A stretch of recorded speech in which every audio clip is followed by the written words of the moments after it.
Hey guys, this is SafetyDang here. Today we're gonna be doing a Scion XB seat swap into my 2002 Toyota Tacoma.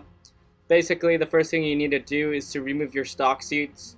That's done by removing the 4 bolts that hold it in place into your vehicle. You can see here in the video where they're located. And then once you get those bolts loose, you're gonna take out your seat. For the driver's side, there is a wiring harness that you need to unclip. That wiring harness is for your seatbelt indicator light. Once you get the seats removed, go ahead and remove all the plastic pieces, and then repeat the removal of the plastic pieces on your Scion seats as well.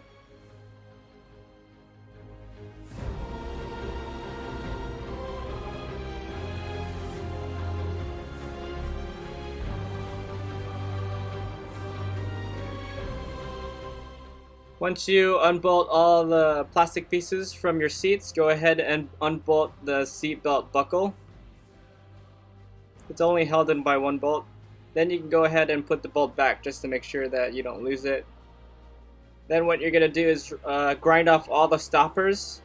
You could expose the stoppers by moving this slides forward or backwards.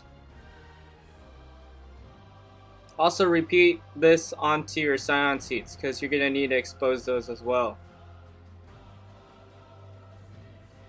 If you don't have an angle grinder can be had for $14 at Harbor Freight. It doesn't need to be anything fancy.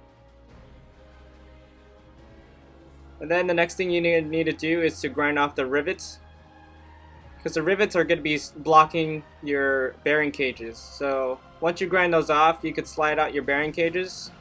Taco Dale from TTORA showed me a trick to take them out. So what you do is you stick the screwdriver in to the slots, and then you slide your slider up towards where you grinded off the rivets, and then you remove the screwdriver, and then you slide your slider down, and then once you do that, the bearing cage will be exposed, and then you can just remove it.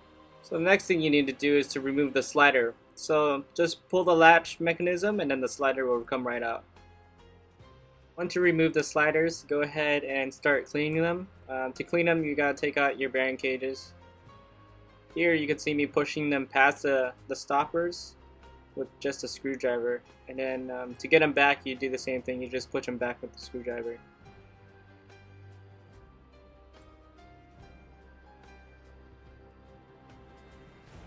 So here, this is where I put the bearing cages back into the Tacoma sliders. You can see the sliders are super clean. So there's a stopper there. What you do is you just use a little bit of force or leverage. Make sure not to bend the cages, or else you could mess up your sliding mechanism, and just push them past them.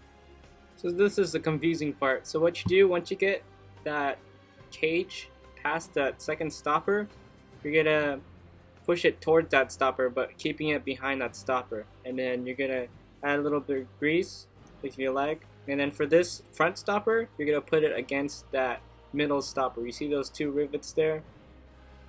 This is important so that you can have the full sliding motion of your seats. Just a little reminder, don't forget to push down on that lever so that the tracks don't lock up while you're trying to slide it.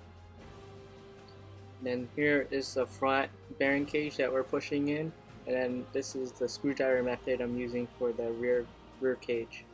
Once you slide it into place, go ahead and tack in new stoppers as well as tack in your rivet.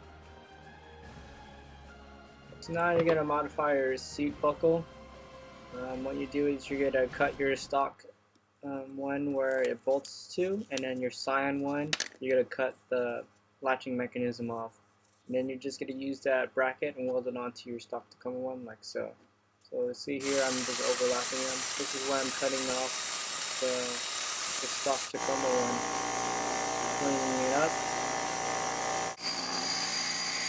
and then you just go ahead and weld it off. If you have any questions, shoot me an email at safetydang@gmail.com.